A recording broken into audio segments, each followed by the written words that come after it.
ከሳይንቲስትም በላይ ሊሆን የሚችል አይነት ካፓሲቲ ነው ያለው። በፈተና ውጤት ሁል ጊዜ 100/100 ኪታው እጅጉ ነበር የሚለው አስተማሪው።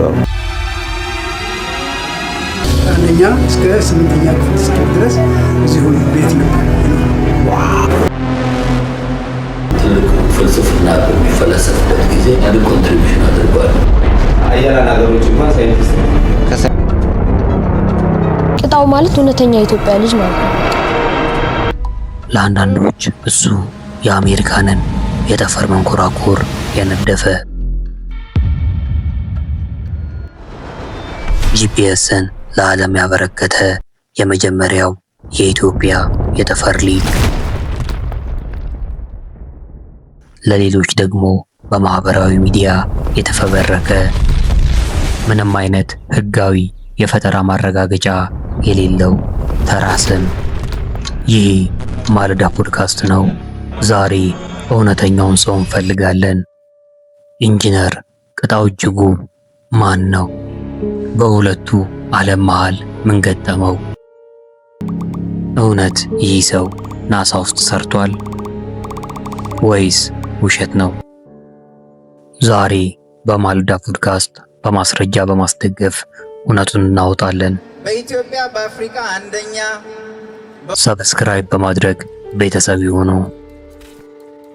እንደ አውሮፓውያን አቆጣጠር 1977 በካሊፎርኒያ ግዛት በሚገኝ አንድ እጅግ ጥብቅ ወታደራዊ ማዕከል በር ላይ አንድ ጥቁር አፍሪካዊ ቆሟል። በዙሪያው ያሉ የደህንነት ጥበቃዎች የለበሰውን የሳይንቲስት ካፖርትና የደህንነት መታወቂያውን ደጋግመው ይፈትሻሉ።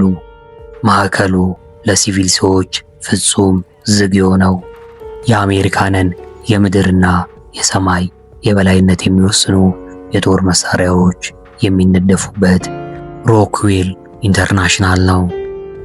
በዚያ ዘመን አሜሪካ በዘረኝነትና በደህንነት ስጋት በከፍተኛ ሁኔታ በምትናወጥበት ወቅት አንድ ጥቁር አፍሪካዊ የዚህን ግዙፍ ወታደራዊ ተቋራጭ በር ሰብሮ መግባት መቻሉ ተአምር አልነበረም።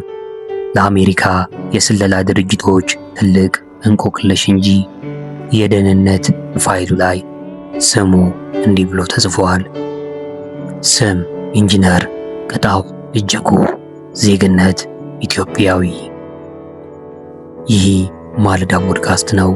ቅጣው እጅጉ ወደዚህ ምስጢራዊ ክፍል ከመግባቱ በፊት ለአሜሪካ የላካቸውን እያንዳንዱን የቅጥር ማመልከቻ ውድቅ አድርገውበት ነበር። በኪሱ ውስጥ አንድ ሳንቲም ሳይኖረው በባዕድ አገር በረሃብና በብቸኝነት እየተሰቃየ ያሳለፋቸውን ቀናት ከሱ ውጪ የሚያውቅ አልነበረም።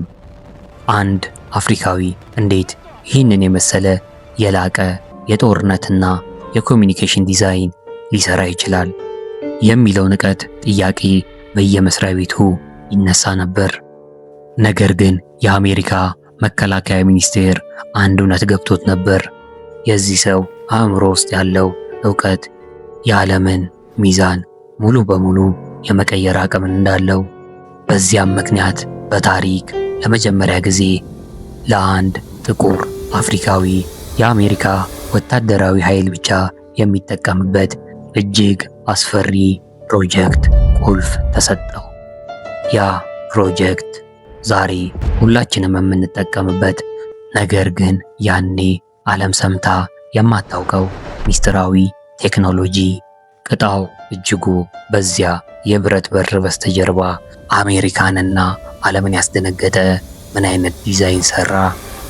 ወደዚህ የጠፈር ማማ ላይ ከመውጣቱ በፊት ከየትኛው ሩቅ ምድር ተነስቶ ነበር? እንደ አውሮፓውያን አቆጣጠር 1977 የሮክዌል ኢንተርናሽናል ከፍተኛ መሐንዲሶችና የአሜሪካ የደህንነት ቢሮዎች በአንድ እንቆቅልሽ ተወጠሩ።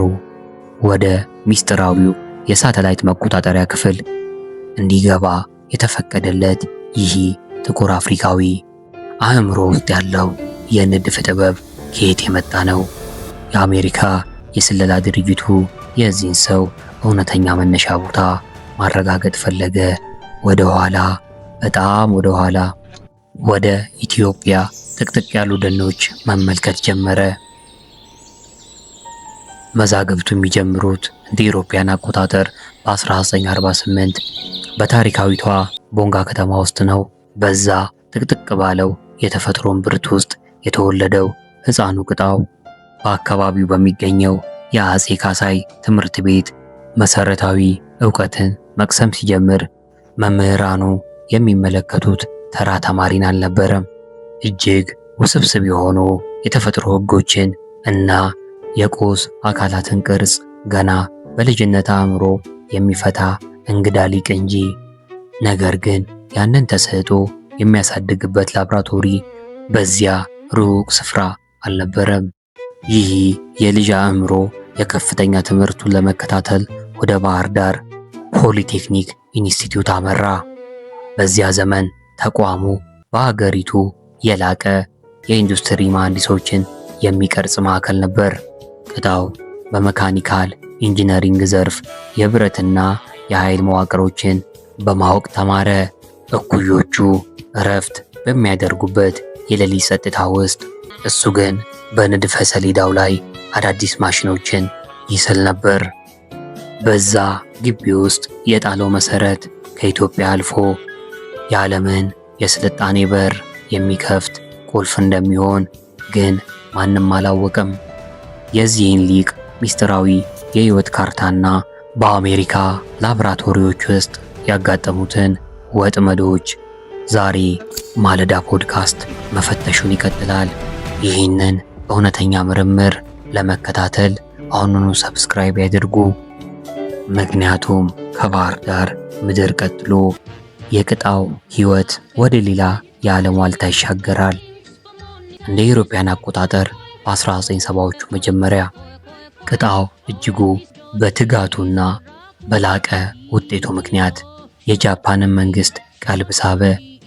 የነፃ ትምህርት እድል አግኝቶ ወደ ኦሳካ ዩኒቨርሲቲ ሲያቀና ፈተናው የላቀ የቴክኖሎጂ ሳይንስ ብቻ አልነበረም። ፍጹም ባዕድ በሆነ ቋንቋ፣ ባህልና ህዝብ መሃል የተጣለ ብቸኛ ጥቁር አፍሪካዊ።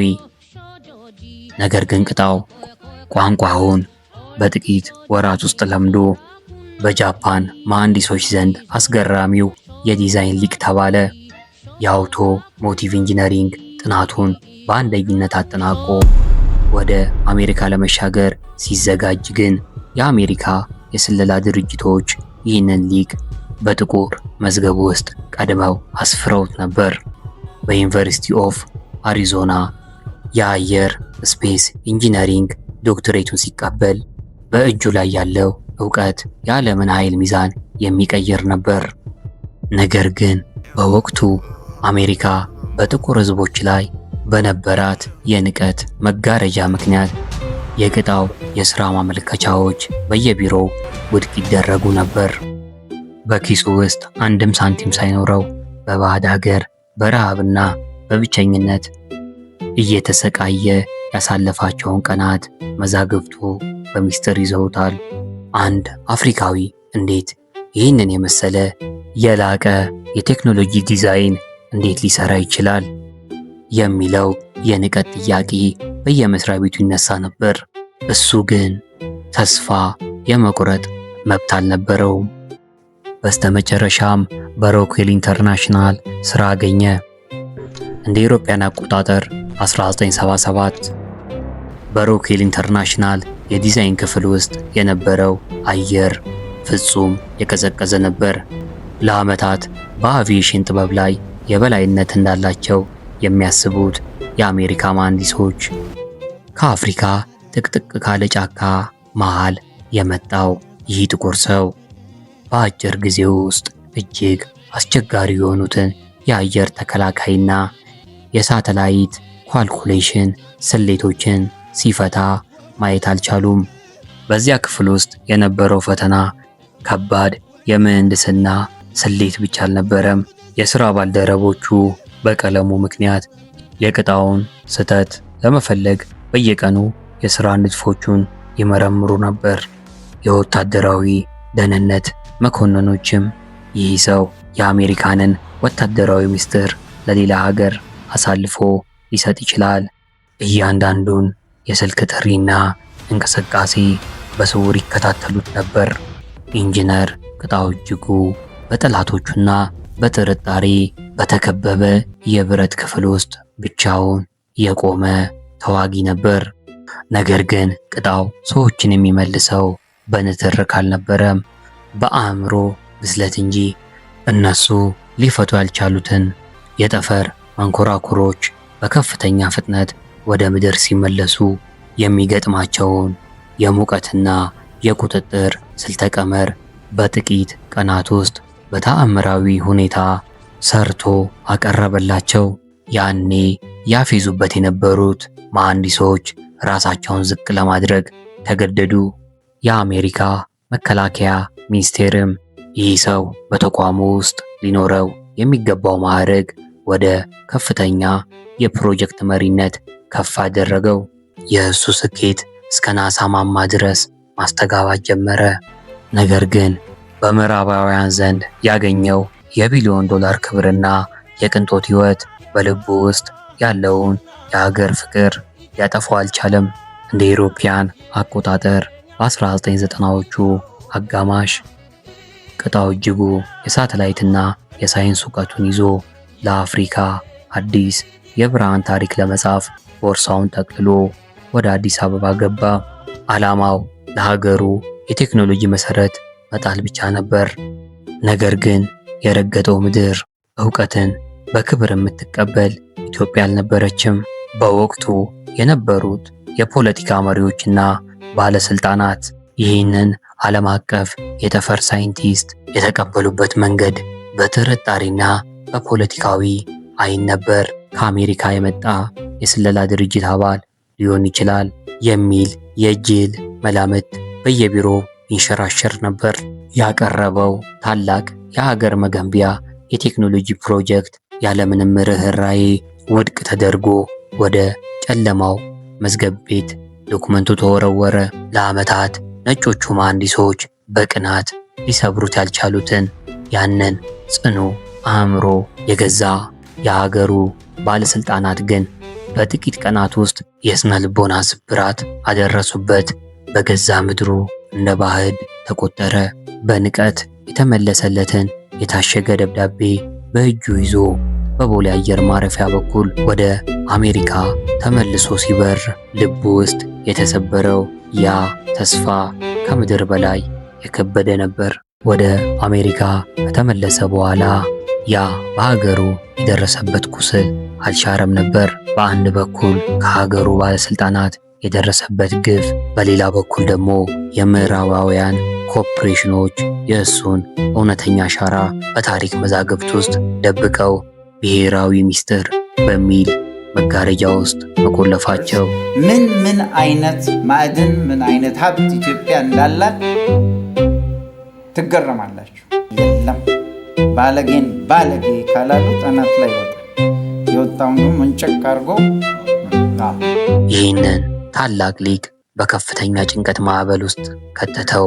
ይህ በገዛ አገሩ የገጠመው አስከፊ ክህደትና በምዕራባውያን መጋረጃ በስተጀርባ የተደረገው ድራማ ለአጭር ሕይወቱና ለድንገተኛ ሕልፈተ ሕይወቱ መነሻ ይሆን?